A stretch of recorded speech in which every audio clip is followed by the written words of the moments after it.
Hello students, welcome to study of commerce. चलिए आज हम यूपी टीजीटी पीजीटी कॉमर्स में पूछे गए क्वेश्चंस डिस्कस करने चल रहे हैं। ये हमारा पार्ट 9 रहेगा।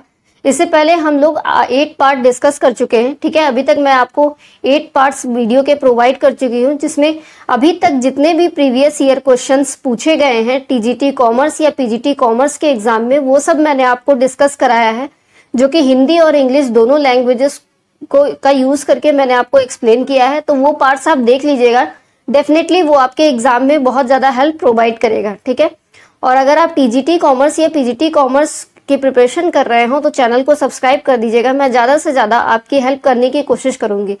और यहाँ पर सारे वीडियोज आपको फ्री ऑफ कॉस्ट ही मिलेंगे, यहाँ पे कोई चार्ज आपका नहीं लगेगा। ठीक है, तो चलिए आज का वीडियो स्टार्ट करते हैं एक नए जोश के साथ। तो हमारा पहला क्वेश्चन आपको स्क्रीन पे दिख ही रहा होगा। पहला क्वेश्चन है, the theory that supply creates its own demand and therefore full employment is natural situation is concern with. यानी कि ऐसी थ्योरी जो कि सप्लाई क्रिएट्स करती है, जिसकी सप्लाई से डिमांड अपने आप ही क्रिएट होती है। ठीक है, तो उस थ्योरी को हम क्या बोलते हैं? हिंदी में देखते हैं, आपूर्ति अपनी मांग स्वयं बनाती है। ठीक है, और इसलिए पूर्ण रोजगार एक प्राकृतिक स्थिति है। यह सिद्धांत किससे संबंधित है? ठीक है, तो इसमें 4 ऑप्शन दिए हैं। एक आपका सेज लॉ है, यानी कि से का नियम है। दूसरा आपका पिजर्स लॉ ऑफ एम्प्लॉयमेंट है, यानी कि पिगू का रोजगार नियम है। तीसरा आपका गिफिन पैराडॉक्स है, यानी कि गिफन का विरोधाभास है। चौथा आपका किनेसियन थ्योरी ऑफ एम्प्लॉयमेंट है। ठीक है, तो 4 ऑप्शन दिए हुए हैं, आप एक ऑप्शन चूज करके अपना आंसर लिखते जाइएगा और लास्ट में कमेंट करके जरूर बताइएगा कि आपके कितने क्वेश्चंस ठीक हुए। ठीक है, तो चलिए हम आंसर देख लेते हैं। तो ऐसी थ्योरी जो सप्लाई को क्रिएट्स करती है, सप्लाई से अपनी ओन डिमांड को क्रिएट करती है और एम्प्लॉयमेंट वहां पे नेचुरल सिचुएशन हो जाती है, तो ये किसने दिया था? ये लॉ ने सेज ने दिया था। ठीक है, ये सेज का लॉ है। ठीक है, चलिए सेज के लॉ के बारे में हम थोड़ा देख लेते हैं।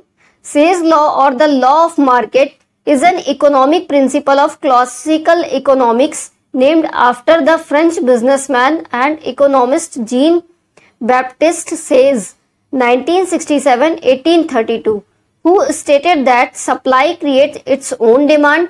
तो सप्लाई अपने आप डिमांड को क्रिएट करती है, ये सेज ने अपने लॉ में दिया है। ठीक है, supply creates its own demand is the formulation of says law by John mannered kinase. तो सेज लॉ दिया है किसने? जॉन मैनर्ड कीनेस ने दिया है, और उन्होंने बताया है कि सप्लाई अपनी डिमांड को खुद से क्रिएट करती है। ठीक है, चलिए अब हम क्वेश्चन नंबर 2 देखते हैं। क्वेश्चन नंबर 2 है हमारा, who is called father of economics. ये आपको पहले भी मैं बता चुकी हूँ। ठीक है, एक क्वेश्चन आया था पिछले पार्ट्स में, मैंने डिस्कस भी किया था कि किसको मॉडर्न फादर ऑफ इकोनॉमिक्स कहा जाता है, किसको फादर ऑफ इकोनॉमिक्स कहा जाता है। ठीक है, तो इसमें पूछा है कि अर्थशास्त्र का जनक किसे कहा जाता है। तो 4 ऑप्शन है आपके पास, मैक्स मुलर, कार्ल मार्क्स, ठीक है, तीसरा एडम स्मिथ और चौथा आपका सैमुअल्सन। तो सबको पता होगा आई होप इस क्वेश्चन का आंसर कि फादर ऑफ इकोनॉमिक्स किसे कहा जाता है? एडम स्मिथ को कहा जाता है। ठीक है, तो यहाँ पे क्वेश्चन नंबर 2 का आंसर क्या हो जाएगा? एडम स्मिथ हो जाएगा, क्योंकि Adam Smith is called as father of economics, यानी कि अर्थशास्त्र का जनक एडम स्मिथ को कहा जाता है। ठीक है, तो चलिए देख लेते हैं एक बार, इनका फेस भी मैं लेके आई हूँ वीडियो में। ठीक है, तो एडम स्मिथ जो कि 1723 से 1790 के बीच में थे, जिनका वो, और ये इनकी फोटो है, देख लीजिए आप। तो Adam Smith is known as the father of modern economics and the founder of capitalism, और इनको कैपिटलिज्म का फाउंडर भी बोला जाता है। ठीक है, याद रखिएगा। He outline the characteristics and benefit of a complete economic system in his book. इन्होंने अपनी बुक में बताया है, इनकी एक बुक है, इसका भी पूछा जाता है कि इस बुक को किसने लिखा है। ठीक है, the inquiry into the name and causes of the wealth of nation. तो शॉर्ट में पूछा जाता है कि वेल्थ ऑफ नेशन जो बुक है उसको किसने पब्लिश किया है, ठीक है, या किसने लिखा है। तो वो आपके एडम स्मिथ के द्वारा दी गई है। ठीक है, recognised as the foundation of modern economic theory. तो ठीक है, ये आपके फादर ऑफ मॉडर्न इकोनॉमिक्स बोले जाते हैं, या अर्थशास्त्र के जनक एडम स्मिथ बोले जाते हैं। ठीक है, चलिए क्वेश्चन नंबर 3 देखते हैं। The branch of economics which focuses on what should be is. तो अर्थशास्त्र की वह शाखा जो जोर देती है कि क्या होना चाहिए। ठीक है, क्या होना चाहिए इसके बारे में जो ब्रांच आपकी बताती है वो कौन सी ब्रांच है इकोनॉमिक्स की। तो 4 ऑप्शन है, एक आपका माइक्रो इकोनॉमिक्स है, एक आपका मैक्रो इकोनॉमिक्स है, एक आपका नॉर्मेटिव इकोनॉमिक्स है और फोर्थ है आपका पॉजिटिव इकोनॉमिक्स। तो इनमें से 2 के बारे में मैं प्रीवियस वीडियो में डिस्कस कर चुकी हूँ कि माइक्रो इकोनॉमिक्स क्या होती है और मैक्रो इकोनॉमिक्स क्या होती है। ठीक है, तो इसके पहले वाले पार्ट को आप देख लेंगे तो ये कॉन्सेप्ट आपका दोनों का क्लियर हो जाएगा, माइक्रो और मैक्रो के बीच में डिफरेंस। आज हम इसमें डिस्कस करेंगे कि नॉर्मेटिव इकोनॉमिक्स क्या होती है, पॉजिटिव इकोनॉमिक्स क्या होती है। और अगर हम आंसर की बात करें तो क्वेश्चन 3 का आंसर क्या हो जाएगा, नॉर्मेटिव इकोनॉमिक्स। नॉर्मेटिव इकोनॉमिक्स ऐसी इकोनॉमिक्स की ब्रांच होती है जिसमें हम ये पता करते हैं कि क्या होना चाहिए, ठीक है, जिसमें हम एक आइडियल व्यू क्रिएट करने की कोशिश करते हैं। चलिए देखते हैं, क्वेश्चन 3 का आंसर सी हो जाएगा, नॉर्मेटिव इकोनॉमिक्स। तो देखिए आज हम इस वीडियो में ये डिस्कस करेंगे कि पॉजिटिव इकोनॉमिक्स क्या होती है, नॉर्मेटिव इकोनॉमिक्स क्या होती है। और माइक्रो और मैक्रो के बारे में मैंने प्रीवियस वीडियो में आपको डिस्कस कराया है, इसलिए मैं इस वीडियो में उसका एक्सप्लेनेशन नहीं लाई हूँ। ठीक है, तो पॉजिटिव इकोनॉमिक्स की बात करें तो इसके नाम से ही क्लियर है, इट एक्सप्रेस व्हाट इज और how an economic problem facing a society is actually solve. तो यहाँ पे हम इकोनॉमिक प्रॉब्लम को कैसे एक्चुअली सॉल्व करेंगे उसके बारे में बात करते हैं पॉजिटिव इकोनॉमिक्स में, यानी कि what is, what was, what would be. ठीक है, ये सारी चीजें हमारी पॉजिटिव इकोनॉमिक्स में आ जाती है। अगर हम नॉर्मेटिव की बात करें, it express what should be always a matter of debate. तो यहाँ पर डिबेट होता है, डिबेट का एक मैटर बन जाता है कि हमें क्या चीज करनी चाहिए। ठीक है, it is based on cause and effect of facts. तो पॉजिटिव इकोनॉमिक्स आपके कॉज एंड इफेक्ट के फैक्ट्स पे बेस्ड होती है, लेकिन ये आपकी एथिक्स के बेस्ड पे होती है, थ्योरी के बेस पे होती है नॉर्मेटिव इकोनॉमिक्स। ठीक है, it can be verified with actual data. Positive economics में हम एक्चुअल डेटा से वेरिफिकेशन करते हैं, it can not be verified with actual data. और इसमें हम किसी एक्चुअल डेटा से वेरिफिकेशन नहीं करते बल्कि हम एक न्यू डेटा फाइंड आउट करने की कोशिश करते हैं। It deals with realistic situation, ये एक्चुअल सिचुएशन के बारे में डील करती है positive economics. It deals with idealistic situation, और नॉर्मेटिव इकोनॉमिक्स में हमारी एक सिचुएशन आइडियलिस्टिक सिचुएशन होती है, जो हो सकता था उसके बारे में सोच के हम आइडियाज लेते हैं। ठीक है, it deals with how an economic problem is solve. तो पॉजिटिव इकोनॉमिक्स में हम ये कोशिश करते हैं कि कैसे इकोनॉमिक्स प्रॉब्लम्स को हम सॉल्व कर सकते हैं। ठीक है, आर्थिक समस्या, अर्थशास्त्र की समस्याओं का समाधान हम कैसे कर सकते हैं। ठीक है, थोड़ी बहुत हिंदी आती है मुझे भी। It deals with how an economic problem should be solve, और इसमें हम ये डील करते हैं कि इकोनॉमिक प्रॉब्लम्स को हम कैसे सॉल्व करें। ठीक है, और किस हद तक जाकर हम सॉल्व कर सकते हैं। Economist of positive schools are Adam Smith and his followers. तो पॉजिटिव स्कूल में एडम स्मिथ और उनके फॉलोअर्स की बात होती है, और नॉर्मेटिव स्कूल में मार्शल और उनके फॉलोअर्स की बात होती है। ठीक है, एग्जाम्पल्स की बात करें तो prices have been rising in India, air is the mixture of gases. ये सब आपके पॉजिटिव इकोनॉमिक्स हैं। ठीक है, और अगर हम नॉर्मेटिव की बात करें तो नॉर्मेटिव में आपके rich people should be taxed more. तो जितने रिच पीपल होते हैं उनको टैक्स ज्यादा देना होता है। India should not take loan from foreign countries, India foreign countries से लोन नहीं लेती। ये सब आपके नॉर्मेटिव में आ जाएगा, यानी कि जो निगेटिव सेंटेंस होंगे वो नॉर्मेटिव में आ जाएंगे। ठीक है, इसमें केमिस्ट्री होती है और इसमें एथिक्स की बात होती है। तो आई होप आपका दोनों के बीच में डिफरेंस क्लियर हो गया होगा। चलिए अब क्वेश्चन नंबर 4 देखते हैं। Economics is the science of money, this definition is given by. तो अर्थशास्त्र धन का विज्ञान है, यह परिभाषा किसने दी थी। ठीक है, तो 4 ऑप्शन है हमारे पास, पहला एडम स्मिथ, दूसरा मार्शल, तीसरा रॉबिन्स और चौथा आपका नन ऑफ द अबव। ठीक है, तो अगर हम बात करें कि इकोनॉमिक्स एक साइंस है मनी की, इसको किसने कहा था, तो ये आपके एडम स्मिथ ने कहा था। So economics is the science of money, ये किसने कहा था, एडम स्मिथ ने कहा था। ठीक है, चलिए आगे देखते हैं। तो मैंने पूरी डिफिनीशन यहाँ पे लिख रखी है कि एडम स्मिथ ने एक्चुअली क्या डिफिनीशन कहा था इकोनॉमिक्स की। The definition of economics is the science of money was given by Adam Smith. According to Adam Smith, economics examines the country's wealth and the factors that determine its development. तो Adam Smith के according economics क्या है, वो country की wealth को examine करती है और उन फैक्टर्स को भी फाइंड आउट करती है जो कि डेवलपमेंट को डिटरमाइन करते हैं। ठीक है, चलिए क्वेश्चन नंबर 5 देखते हैं। According to Robbins economic is, Robbins के अनुसार अर्थशास्त्र क्या है। ठीक है, तो मैंने यहाँ पे ज्यादा से ज्यादा क्वेश्चन इस वीडियो में इकोनॉमिक्स के लाए हैं जो प्रीवियस ईयर में इकोनॉमिक्स में पूछे गए हैं। ठीक है, तो रॉबिन्स के अनुसार इकोनॉमिक्स को क्या कहते हैं?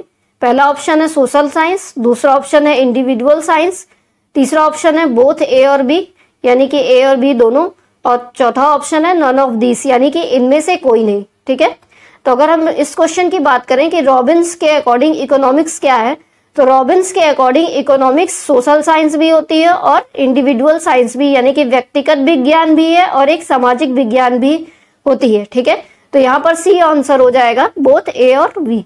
ठीक है, तो रॉबिन्स के अकॉर्डिंग इकोनॉमिक्स एक सामाजिक विज्ञान भी है और एक व्यक्तिगत विज्ञान भी है। ठीक है, चलिए क्वेश्चन नंबर, ये देखिए एक्सप्लेनेशन भी है इसमें। तो रॉबिन्स 1898 से 1984 तक थे। An essay on nature and significance of economic science 1932 में इन्होंने दिया था। सेक्रेसिटी, अनलिमिटेड वांट्स एंड एनालिटिक्स की बात इन्होंने की थी। तो इनके अकॉर्डिंग जो डिफिनीशन थी वो ये है, economics is a science that studies human behaviour as a relationship between ends and scarce means which have alternative uses. तो इन्होंने कहा था कि इकोनॉमिक्स एक ऐसी साइंस है जो ह्यूमन बिहेवियर को स्टडी करती है, उसके रिलेशनशिप को स्टडी करती है। ठीक है, और ये भी बताती है कि कुछ चीजें कुछ स्केयर्स हैं यानी कि कुछ रिसोर्सेज हमारे पास कम है और जिनके अल्टरनेटिव यूजेस हैं। ठीक है, चलिए क्वेश्चन नंबर 6 देखते हैं। स्केयर का मीन्स हो गया कमी। ठीक है, तो रिसोर्सेज हमारे पास कम होती हैं और उनके यूजेस ज्यादा हैं। क्वेश्चन नंबर 6 है, what is the theory that opening a country to world markets given an opportunity to utilise unemployed and underemployed resources known as. तो विश्व बाजार के लिए किसी देश को खुला रखने से बेरोजगार और बेरोजगार संसाधनों को उपयोग करने का अवसर मिलता है, ये किस सिद्धांत में कहा गया है। ठीक है, तो हमारे पास 4 थ्योरीज दी हुई हैं। एक आपकी रिकार्डियन थ्योरी है, दूसरी आपकी ओलिन की थ्योरी है, तीसरी आपकी वेंट फॉर सरप्लस थ्योरी है और चौथी आपकी स्ट्रेटजिक ट्रेड थ्योरी है। तो ऐसी कौन सी थ्योरी है जो अनएम्प्लॉयमेंट और अंडर एम्प्लॉयमेंट रिसोर्सेज के लिए एक अपॉर्चुनिटीज क्रिएट करती है मार्केट में। ठीक है, तो अगर हम इसके आंसर की बात करें तो वेंट फॉर सरप्लस थ्योरी ही एक ऐसी थ्योरी है जो कि कंट्री में अंडर एम्प्लॉयमेंट और अनएम्प्लॉयमेंट रिसोर्सेज के लिए अपॉर्चुनिटीज क्रिएट करती है। ठीक है, तो चलिए थोड़ा डीप में देख लेते हैं कि vent for surplus theory exactly है क्या।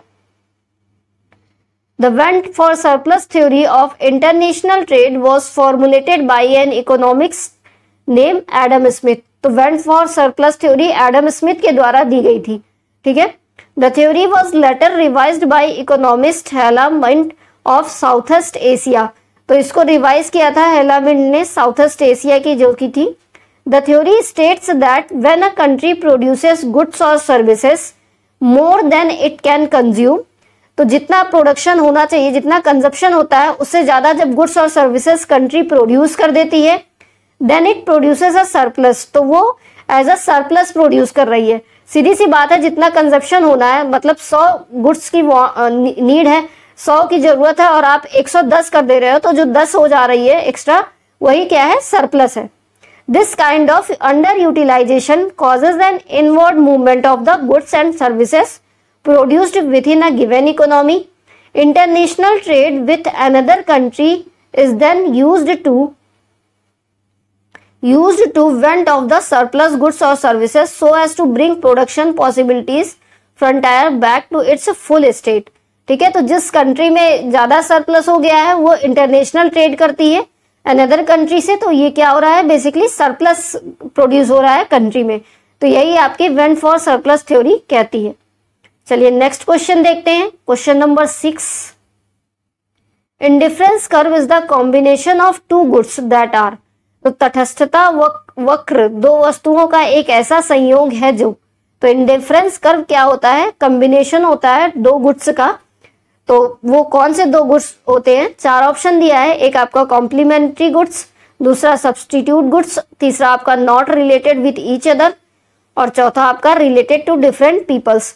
तो अगर हम बात करें तो इंडिफरेंस कर्व आपका सब्स्टिट्यूट गुड्स का कॉम्बिनेशन होता है, ठीक है। तो यहाँ पे हमारा आंसर बी हो जाएगा। तो indifference curve is the combination of two goods that are substitute goods, ठीक है। सब्स्टिट्यूट गुड्स कैसे गुड्स होते हैं? ऐसे गुड्स जो सब्स्टिट्यूट का काम करते हैं, ठीक है। सपोज दैट आपको चाय पीनी थी और चाय नहीं मिल रही है, तो अगर कॉफी मिल रही है तो आप चाय की जगह कॉफी पी लेते हो, ठीक है। तो वही क्या है, चाय का सब्स्टिट्यूट कॉफी हो गई है, ठीक है। चलिए समझ लेते हैं इसको। A substitute goods is not necessarily just a physical product, it can also be a service। तो substitute goods कोई जरूरी नहीं है कि फिजिकल प्रोडक्ट ही होते हैं, वो सर्विस भी हो सकती है, ठीक है। In fact, it is defined as a product or service that is used in place of another। तो किसी और गुड्स या सर्विस के प्लेस पे अगर आप कोई और गुड्स या सर्विस यूज कर रहे हो तो वही क्या कहलाती है, सब्स्टिट्यूट गुड्स कहलाती है, ठीक है। For example, when the price of McDonald's increases, more customers may choose to go to the Burger King और KFC।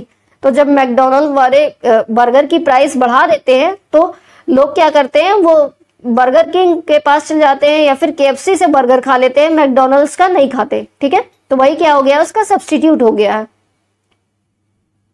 To put it another way, a substitute good is a similar product that can be use instead of another. तो ये basically similar products होते हैं जो एक product की जगह पे दूसरा प्रोडक्ट यूज कर लिया जाता है। जैसे मैंने आपको बताया कि चाय पीने का मन था, चाय नहीं मिली तो हमने कॉफी पी के काम चला लिया, ठीक है। In other words, it is similar enough to be used for the same function. For instance, both the iPhone and Galaxy Note are two substitutes as they both act as a mobile phone. दोनों के same feature है, चाहे आप iPhone लीजिए चाहे Galaxy note दीजिए, ठीक है, दोनों मोबाइल फोन्स हैं। तो ये सब्स्टिट्यूट गुड्स कहलाते हैं। So if you want a phone, they provide two different options. अब फॉर एग्जांपल यहाँ पे दिया है कि आपके पोटैटोज हैं, ठीक है, दो तरह के आते हैं। आपके बर्गर हो गए, कई तरह के आते हैं। पेप्सी नहीं मिल रही है तो आपने कोका कोला ले लिया, कोका कोला नहीं मिल रहा तो पेप्सी ले लिया। टी और कॉफी का एग्जाम्पल है, ठीक है। चलिए क्वेश्चन नंबर 8 देखते हैं। Demand for furniture is a, तो फर्नीचर के लिए मांग कौन सी होगी? तो कंज्यूमर डिमांड होगी कि ड्यूरेबल डिमांड होगी कि प्रोड्यूसर डिमांड होगी कि बोथ A एंड B होगी, ठीक है। तो क्वेश्चन 8 का आंसर हम देखते हैं। क्वेश्चन नंबर 8 का आंसर हो जाएगा बोथ A एंड B। तो अगर हम फर्नीचर की डिमांड की बात करें तो वो कंज्यूमर्स डिमांड भी है और ड्यूरेबल डिमांड भी है, यानी कि उपभोक्ता की भी मांग है और अस्थायी मांग भी है। तो हम अगर ड्यूरेबल डिमांड्स की बात करें तो ड्यूरेबल गुड्स ऐसे गुड्स होते हैं जो आपको लंबे समय तक बेनिफिट देते हैं, ठीक है, और वो उनकी ड्यूरेबिलिटी होती है। और कंज्यूमर गुड्स ऐसे गुड्स होते हैं जिनकी ज्यादा डिमांड होती है, ठीक है। चलिए देखते हैं durable and non durable goods. Durable goods are consumer goods that have a life span of over 3 years। तो ऐसे कंज्यूमर गुड्स जो कि 3 years तक हम यूज कर सकते हैं वो आपके ड्यूरेबल गुड्स कहलाते हैं। And are use repeatedly over time, और उनको हम रिपीटेडली बार बार यूज करते रहते हैं, ठीक है। For example, bicycle and refrigerator are considered durable goods. Non durable goods are consumed in less than 3 years। और नॉन ड्यूरेबल गुड्स ऐसे होते हैं जो कि आप 3 साल के अंदर में ही कंज्यूम कर लेते हो, ठीक है। Are commonly use one time, और इनको हम एक ही टाइम यूज कर पाते हैं। इंक्लूड पैकेज्ड फूड, ड्रिंक्स और लॉन्ड्री डिटर्जेंट। तो जितने भी पैक्ड फूड है उनको आप एक बार खोले नहीं, खत्म कर दिए, उसके बाद दोबारा थोड़ी यूज कर पाते हैं।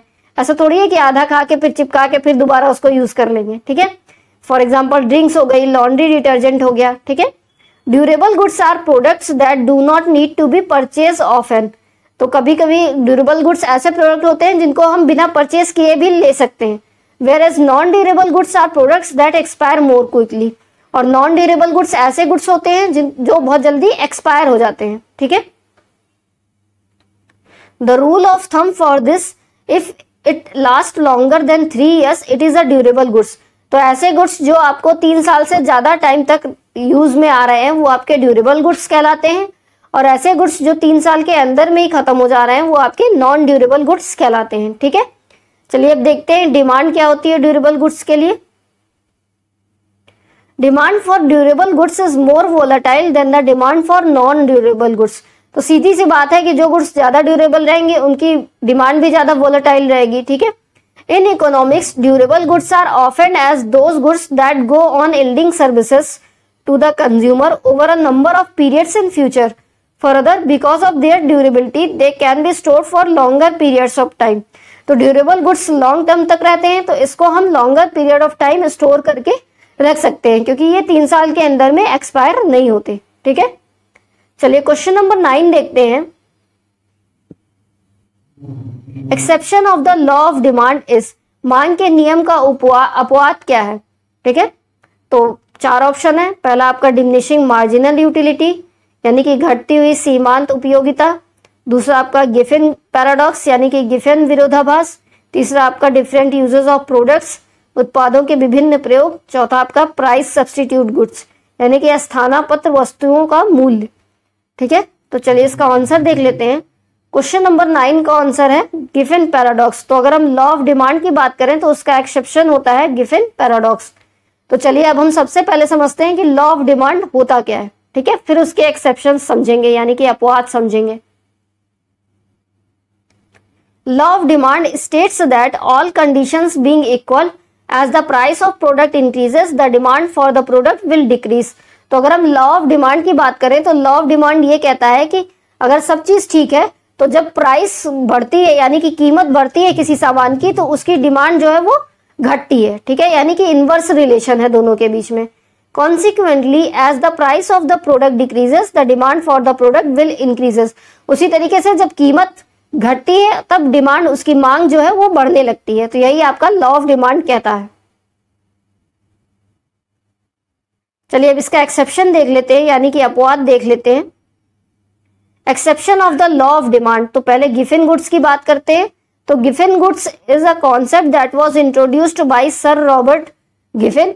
तो गिफिन गुड्स का कॉन्सेप्ट सर रॉबर्ट गिफिन ने दिया था। These goods are goods that are inferior in comparison to luxury goods.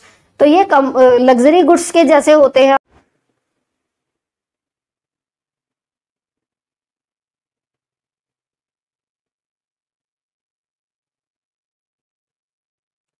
तो अगर हम गिफिन गुड्स की बात करें तो गिफिन गुड्स आपके लग्जरी गुड्स के जैसे ही होते हैं। ठीक है, और ये एक्सेप्शन होते हैं लॉ ऑफ डिमांड के, क्योंकि इनकी प्राइसेस जब इंक्रीज होती है तो इनकी डिमांड जो है और ज्यादा इंक्रीज हो जाती है। ठीक है, अब जो दूसरी एक्सेप्शन है लॉ ऑफ डिमांड की वो है आपकी बेबलिन गुड्स। चलिए समझते हैं कि बेबलिन गुड्स क्या होते हैं। ठीक है, the second exception to the law of demand is the concept of Veblen goods. Veblen goods is a concept that is named after the economist Thorstein Veblen, who introduced the theory of conspicuous consumption. According to Veblen, there are certain goods that become more valuable as their price increases. तो कुछ goods ऐसे होते हैं जिनकी prices जब तक increase नहीं होती तब तक उनकी वैल्यू नहीं बढ़ती। ठीक है, उनकी प्राइस जब हम इंक्रीज करते हैं तो वो ज्यादा वैल्यूएबल हो जाते हैं। ठीक है, if a product is expensive than it's value and utility are perceived to be more and hence the demand for that product increases. तो अगर वो प्रोडक्ट एक्सपेंसिव मिलता है तभी उसकी वैल्यू होती है। ठीक है, फॉर एग्जांपल एप्पल की हम बात करते हैं। एप्पल का आईफोन एक्सपेंसिव होता है तभी उसकी ज्यादा वैल्यू है। ठीक है, मार्केट में उसकी ज्यादा डिमांड है, नहीं तो उसकी डिमांड उतनी ना होती अगर वो भी सस्ता मिल रहा होता तो। ठीक है, तो ये आपके वेबलिन गुड्स होते हैं। नेक्स्ट है आपका the expectation of a price change. Expectation जो होती है प्राइस चेंज की, ये भी एक आपकी अपवाद होती है उसकी लॉ ऑफ डिमांड की। ठीक है, the addition to Giffen and Veblen goods another exception to the law of demand is the expectation of price change. There are times when the price of product increases and market conditions are such that the product may get more expensive. तो कभी कभी ऐसा होता है कि product की price increase होती है और मार्केट कंडीशन ऐसी हो जाती है कि प्रोडक्ट और ज्यादा एक्सपेंसिव हो जाता है। ठीक है, नेक्स्ट है आपका चेंज इन इनकम। इनकम के चेंज होने से भी आपका एक्सेप्शन हो जाता है। Sometimes the demand for a product may change according to the change in income. तो डिमांड भी प्रोडक्ट की उसी के अकॉर्डिंग हो जाती है जिस हिसाब से आपकी इनकम होती है। ठीक है, फॉर एग्जाम्पल हमारी इनकम इंक्रीज करती है तो हम वो प्रोडक्ट ज्यादा खरीद लेते हैं, और अगर हमारी इनकम डिक्रीज करती है तो हम प्रोडक्ट कम खरीदते हैं। If a house hold income increases they may purchase more product irrespective of the increase in their price, thereby increasing the demand for the product. Similarly, they might postpone buying a product even if its price reduces if their income has reduced. For example आपको आम खरीदने हैं और आम 20 रुपए kilo मिल रहा है, तब आप 2 किलो आराम से ले लोगे, ठीक है, क्योंकि भाई चलो सस्ता मिल रहा है, 2 किलो लेते हैं, खूब खाएंगे। और पता चला आम आपको मार्केट में 50 रुपए किलो या 60 रुपए किलो मिल रहा है और आपकी इनकम उतनी ही है, तब आप क्या करोगे, कहोगे भैया आधा किलो दे दो, आधा किलो दे दो, हमारे लिए बहुत है, ठीक है। तो वही होता है कि चेंज इन इनकम, जब इनकम चेंज होती है तो उसका इफेक्ट भी होता है। Hence change in a consumer's income pattern may also be the exception of the law of demand. तो जब इनकम चेंज होती है तो लॉ ऑफ डिमांड पे उसका भी असर होता है, ठीक है। चलिए क्वेश्चन नंबर 10 देखते हैं। इंडिफरेंस कर्व्स आर यूजुअली, तो तटस्थता वक्र प्रायः होते हैं। तो इंडिफरेंस कर्व आपको बताया मैंने कि सब्स्टिट्यूट गुड्स के कॉम्बिनेशन को ही क्या बोलते हैं, इंडिफरेंस कर्व बोलते हैं। तो 4 ऑप्शन दिया है कि ये कन्वेक्स होते हैं, कि कॉनकेव होते हैं, कि एल शेप्ड के होते हैं, या फिर वर्टिकल होते हैं, ठीक है। तो अगर हम इंडिफरेंस कर्व की बात करें तो इंडिफरेंस कर्व यूजुअली क्या होते हैं, कॉन्वेक्स टू द ओरिजिन होते हैं, ठीक है, इनका शेप कॉन्वेक्स होता है। तो याद रखिएगा ये इंडिफरेंस कर्व की प्रॉपर्टी है, इनकी प्रॉपर्टीज पढ़ लीजिएगा, प्रॉपर्टीज से क्वेश्चन आता है। तो इंडिफरेंस कर्व्स की बात करें तो ये कॉन्वेक्स टू द ओरिजिन होता है। चलिए समझते हैं कि व्हाट इज इंडिफरेंस कर्व। चलिए समझते हैं कि what is indifference curve. Indifference curve क्या होता है? And indifference curve is a curve that represent all the combination of goods that give the same satisfaction to the consumer. तो indifference curve ऐसे goods को रिप्रेजेंट करता है जो हमें सेम लेवल ऑफ सेटिस्फेक्शन देते हैं, ठीक है। चलिए क्वेश्चन नंबर 11 देखते हैं। In the case of hire purchase assets account is debited with. तो किराया क्रय पद्धति में संपत्ति खाता डेबिट किया जाता है। तो पहला ऑप्शन है हायर परचेज प्राइस से, दूसरा है कैश परचेज प्राइस से, तीसरा है आपका कॉस्ट प्राइस, सेलर की कॉस्ट प्राइस से, या फिर नॉन ऑफ द अबव। तो अगर हम हायर परचेज की बात करें कि जब हम हायर परचेज करते हैं एसेट्स का, तो हम उसको कैश प्राइस से ही डेबिट करते हैं, ठीक है। तो यहाँ पर आंसर हो जाएगा कैश प्राइस। तो एंट्री क्या होती है, assets account debit to hire vendor account, और यहाँ पे हम कैश प्राइस ही दिखाते हैं, ठीक है। चलिए क्वेश्चन नंबर 12 देखते हैं। The elasticity of demand at the mid point on a straight demand line is, ठीक है। तो एक सीधी मांग रेखा के मध्य बिंदु का मान की लोच क्या होती है। तो इलास्टिसिटी ऑफ डिमांड से ये क्वेश्चन है, उसकी 4-5 कंडीशंस होती हैं, ठीक है, उसको भी पढ़ लीजिएगा आप, उससे भी क्वेश्चंस पूछे जाते हैं। तो पहला ऑप्शन है आपका 0, दूसरा है इक्वल टू 1, तीसरा है मोर देन 1, और चौथा है आपका लेस देन 1। तो इलास्टिसिटी ऑफ डिमांड जब मिड पॉइंट पर होता है तो वो इक्वल टू 1 होता है, तो वो 1 के बराबर होता है, ठीक है, इसको याद रखिएगा। तो यहाँ पर हमारा आंसर क्वेश्चन नंबर 12 का बी हो जाएगा। देखिए मैंने फिगर्स की हेल्प से आपको 2-3 कंडीशन समझाने की भी कोशिश की है। तो इलास्टिसिटी ऑफ डिमांड जब मिड पॉइंट पे होता है तो वो 1 के बराबर होता है, जब मिड पॉइंट से नीचे होता है तो 0 होता है, मिड पॉइंट से ऊपर होता है तो वो 1 से ज्यादा होता है, और उससे भी ऊपर होता है तो वो इन्फिनिटी तक होता है, ठीक है। तो इसकी 4-5 कंडीशंस हैं, इसको पढ़ लीजिएगा अच्छे से। तो ये थे आपके टोटल आज के क्वेश्चंस, टोटल 12 क्वेश्चंस थे। कमेंट करके जरूर बताइएगा कि आपके कितने क्वेश्चन सही हुए हैं, ठीक है। तो चलिए देखते हैं आज का ये थॉट है, करना है तो जीवन में कुछ ऐसी चीजें करें, ठीक है। अगर आपको जीवन में कुछ करना है तो कुछ ऐसी चीजें करें जो रोजाना खुद पर आपको गर्व महसूस कराएं, ठीक है। तो कहने का मतलब इतना सा है कि आपको जीवन में हमेशा ऐसी चीजें करनी चाहिए अपनी लाइफ में जो आपको खुद प्राउड फील कराएं, ठीक है। फॉर एग्जाम्पल आपने रास्ते में चलते हुए किसी की मदद कर दी, ठीक है, किसी को कोई जरूरत थी, आपने वो जरूरत उसकी पूरी कर दी। तो हमेशा ध्यान रखिएगा लाइफ में वो चीजें जरूर करिएगा जो सोच करके जिन चीजों के बारे में आपको प्राउड फील हो, ठीक है, तो आपको डेफिनेटली अच्छा लगेगा। चलिए अगर आपको वीडियो पसंद आएगा तो लाइक कर दीजिएगा, चैनल को सब्सक्राइब कर दीजिएगा आगे के और वीडियोस देखने के लिए। Thanks for watching.